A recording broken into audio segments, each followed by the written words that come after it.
గుండెపోటు అంటే మన పాలిట పిడుగుపాటి. మన ప్రాణాల్ని గాలిలో దీపంలా మార్చేస్తుంది. అయితే గుండెపోటు అనేది ఉన్నట్టుండి విరుచుకుపడుతుందని నమ్ముతారు మనలో చాలామంది. కానీ అది నిజం కాదు.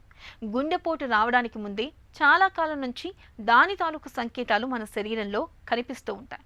గుండెపోటు లక్షణాలపై మనకు సరైన అవగాహన లేకపోవడం, గుండె నొప్పిని గ్యాస్ నొప్పిగా పొరబడడం వల్ల చాలామంది గుండెపోటును సకాలంలో గుర్తించలేకపోతూ ఉంటారు.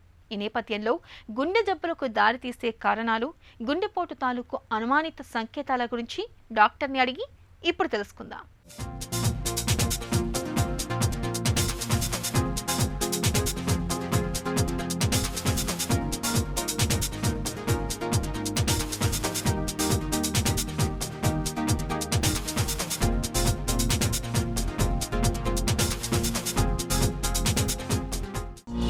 గుండె జబ్బులు వచ్చే వరకు వాటిని తెలుసుకోవటం కష్టమా?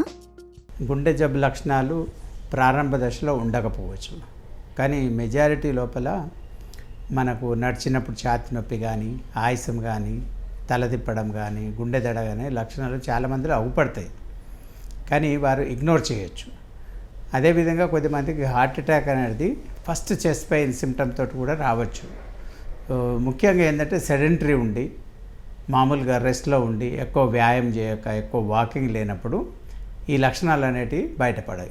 అందుగురించి అంటే మనకు పర్టికులర్లీ ఏజ్ ఎక్కువ ఉన్నప్పుడు, 40+ ఉన్నప్పుడు, రిస్క్ ఫ్యాక్టర్స్ ఉన్నప్పుడు, వారు ఎప్పుడైనా కానీ నడిచినప్పుడు, బిగబట్టినప్పుడు, ఆయాసం వచ్చినప్పుడు మనము డెఫినెట్గా గుండెకు సంబంధించిన పరీక్షలు చేసుకొని ఉందా లేదా అని నిర్ధారించుకోవాలి. ముఖ్యంగా డయాబెటీస్, బ్లడ్ ప్రెషరు, కొలెస్ట్రాల్ ఎక్కువ ఉన్నప్పుడు, ఫ్యామిలీలో హిస్టరీ ఉన్నప్పుడు, ఎక్కువ ఒబేసిటీ ఉన్నప్పుడు ఈ కార్డియాక్ చెకప్ చేసుకుంటే మనము ముందే దాని ఎలాంటి వచ్చే అవకాశం ఉందా లేదా అనేది నిర్ధారించి రాకుండా ప్రివెన్షన్ చేసుకోవచ్చు.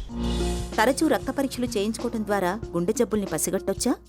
తరచూ బ్లడ్ టెస్టులు అంటే ముఖ్యంగా ఏంటంటే మనకు గుండె జబ్బు రావడానికి ప్రధానంగా ఏంటంటే రిస్క్ ఫ్యాక్టర్స్ అంటాం. ఒకటేమో బ్లడ్ ప్రెషరు, రెండోది షుగరు, అదేవిధంగా కొలెస్ట్రాల్. రొటీన్ బ్లడ్ టెస్ట్లో ఏంటంటే మనకు షుగరు, కొలెస్ట్రాల్ ఇవి తెలుస్తాయి కాబట్టి వాటిని కంట్రోల్ చేస్తే చాలా వరకు తగ్గిపోయే అవకాశం ఉంది. అదేవిధంగా చెస్ట్ పెయిన్ వచ్చినప్పుడు కొన్ని బ్లడ్ టెస్ట్లు ఉంటాయి, ట్రోపోనిన్ ఐ అంటాం. హార్ట్ మజిల్కు బ్లడ్ సప్లై తక్కువ అన్నప్పుడు ఈ ప్రోటీన్ అనేది బ్లడ్లో లీక్ అవుతుంది. సో అది ఎంత బ్లడ్ సప్లై తక్కువదో దాని క్వాంటిటీ అంత ఎక్కువ బ్లడ్లో పెరుగుతుంది కాబట్టి ఇండైరెక్ట్గా ట్రోపోనిన్ ఐ, సిపికేఎంబి ఈ బ్లడ్ టెస్ట్ చేసేట్లో కూడా మనకు ఈసీజీలో అప్పుడప్పుడు నార్మల్ ఉన్న డ్రాప్ అయ్యి సిపికేఎంబి ఎక్కువ ఉంటే అది హార్ట్ రిలేటెడ్ పెయిన్ అని నిర్ధారించవచ్చు. అందులో ఏంటంటే బ్లడ్ టెస్ట్లు ముఖ్యంగా ఏంటంటే ఫ్రీక్వెంట్గా చెక్ చేసుకొని రిస్క్ ఫ్యాక్టర్స్ కంట్రోల్ చేయడం వల్ల ఫ్యూచర్లో రాకుండా కాపాడవచ్చు. అదేవిధంగా చెస్ట్ పెయిన్ వచ్చినప్పుడు ఈ టెస్ట్ చేసేసి మనకు అది హార్ట్ పెయినా కాదా అనేది కూడా స్క్రీన్ చేయొచ్చు. లిపిడ్ ప్రొఫైల్ పరీక్ష సాయంతో గుండె జబ్బుల్ని ముందుగానే తెలుసుకోవచ్చా? కొలెస్ట్రాల్ ఎంత ఎక్కువ పెడితే అంత రిస్క్ ఎక్కువ ఉంటుంది. ముఖ్యంగా మనం చూసేది ఎల్డిఎల్ కొలెస్ట్రాల్, బ్యాడ్ కొలెస్ట్రాల్. ఈ డయాబెటీస్ ఉంటే 70కి బిలో ఉండాలి, ఇండియన్స్కు బిలో 100.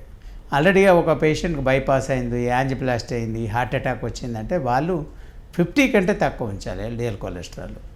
సపోజ్ మనకు ఎల్డిఎల్ కొలెస్ట్రాల్ 100 నుంచి ఒక 120 అయింది అనుకోండి, అంటే మనం 10% రిస్క్ ఎక్కువ ఇచ్చినాం. అంటే ప్రతి 20 మిల్లీగ్రామ్స్కు దట్ 10% రిస్క్ ఇంక్రీజ్ అవుతుంది. సపోజ్ 100 నుంచి 140కి వచ్చిందని మనం 20% హార్ట్ అటాక్ వచ్చే రిస్క్ని పెంచుతున్నాం.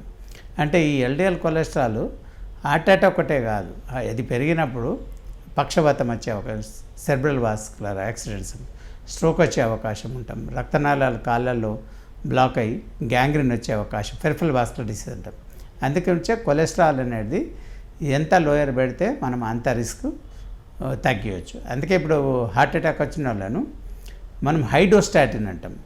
హైడోస్టాటిన్ అంటే మనము అటర్వాస్టాటిన్ కానీ రోజ్వాస్టాటిన్ ఇచ్చేసి టార్గెట్ వాల్యూ వచ్చేటట్టు చూస్తాం. అంటే అటాక్ వచ్చినప్పుడు 50 బిలోనే ఉంచాలంటాం LDL cholesterol. Normal value 100, but heart attack వచ్చినప్పుడు మెయింటైన్ బిలో 50. సపోజ్ మన రెగ్యులర్ స్టాటిన్ డోస్ తోటి అది తగ్గకుంటే వేరే డ్రగ్స్ అజిటమబు, తర్వాత బెంపడైకాస్, ఈ కాంబినేషన్ తోటి ఎట్టి పరిస్థితుల్లో 50 బిలో మెయింటైన్ చేయాలి. సపోజ్ కొంతమంది ఫెమిలియల్ హైపర్లైపిడిమియా ఉంటుంది, వాళ్ళలో బాగా హై లెవెల్ ఉంటాయి. కొంతమంది జెనెటికల్గా కానీ ఫెమిలీలో కానీ ఆర్ డైటరీ తోటి కానీ బాగా హై ఉంటుంది. 2-3 డ్రగ్స్ తగ్గినప్పుడు వాళ్ళకు ఇంజెక్షన్ రెపాతా కానీ ఇంక్లిసిరాన్ కానీ మంత్లీ వన్స్ 6 మంత్స్కి ఒక ఇంజెక్షన్ ఇచ్చి కూడా ఎల్డిఎల్ కొలెస్ట్రాల్ తగ్గిస్తే వాళ్ళకు ఫ్యూచర్లో మళ్ళీ అటాక్ వచ్చే ఛాన్స్ డ్రాస్ట్గా తగ్గిపోతుంది. గుండె జబ్బులు నివారించుకునేందుకు ఎలాంటి జీవనశైలిని పాటించాలి?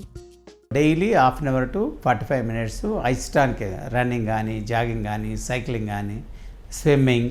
సో ఇట్లాంటివి అనేది మనకు హార్ట్కు ఇప్పుడు సపోజ్ మనం ట్రెడ్మిల్ చేసినా పర్వాలేదు, ఏదైనా బ్రిస్క్ వాకింగ్ కానీ అట్లీస్ట్ మనము వీక్లీ 5 days శరీరము అలసట పొందేంత అంటే కొంచెం చెమటను మనం కష్టపడ్డట్టు అంత ఎక్సర్సైజ్ చేసినప్పుడు మనకు డెఫినెట్గా హార్ట్ హెల్త్ అనేది బాగా ఉంటుంది. ఎక్సర్సైజ్తో పాటు డైట్లో ఏంటంటే మనము లో fat, high fibre, high protein, లో కార్బోహైడ్రేట్ డైట్. సో కార్బోహైడ్రేట్స్ లో ఉండాలి, ప్రోటీన్ ఎక్కువ ఉండాలి, ఫైబర్ ఎక్కువ ఉండాలి. ఫైబర్ ఎక్కువ ఉంటే కొలెస్ట్రాల్ తగ్గుతుంది, గట్ మొటిలిటీ బెటర్ ఉంటుంది. అదేవిధంగా కార్బోహైడ్రేట్ ఎక్కువ ఉన్నప్పుడు ఇవన్నీ ఎక్సెస్ డైట్ అన్నీ మళ్ళీ ఫ్యాట్గా కన్వర్ట్ అవుతుంది, కొలెస్ట్రాల్ పెరగవచ్చు, వెయిట్ గెయిన్ ఉండొచ్చు. మళ్ళీ అందుగురించే ఎక్సెస్ నాకింగ్ తీసుకోవద్దు, ప్రిజర్వ్డ్ ఫుడ్ తీసుకోవద్దు. తర్వాత excess oil, fried food, deep fried food not at all good for health. Oil తక్కువ, ఫ్రైడ్ ఫుడ్ తక్కువ, exercise and green leafy vegetables ఎక్కువ తీసుకోవాలి. అదేవిధంగా నట్స్, మనకు మామూలుగా ఏంటంటే ఈ డ్రై ఫ్రూట్స్ అనేది ఫ్రీక్వెంట్గా కన్జ్యూమ్, సీజనల్ ఫ్రూట్స్ ఎక్కువ తీసుకోవాలి. చికెన్ కానీ మటన్ తీసుకున్నప్పుడు ఆర్గాన్స్ కట్ చేయడం మంచిది, particularly liver, heart, kidney, brain ఇట్లాంటి స్కిన్ కానీ ఇట్లాంటివి అవాయిడ్ చేయడం అన్ని విధాల మంచిది. Prevention is better than cure. ఈ ప్రాథమిక సూత్రం గుండె జబ్బుల విషయంలో 100కి 100 పాళ్ళు వర్తిస్తుంది. ఒకసారి గుండె జబ్బులు వచ్చాక బాధపడటం కన్నా అసలు గుండె జబ్బులే రాకుండా ముందు నుంచి జీవనశైలి, ఆహారం, అలవాట్ల విషయంలో జాగ్రత్తలు తీసుకోవడం ఎన్నో రెట్లు మేలు. సమతుల ఆహారం, చాలినంత శ్రమ, పొగ, మద్యానికి దూరంగా ఉండడం గుండెను ఆరోగ్యంగా ఉంచే తారక మంత్రాలివే.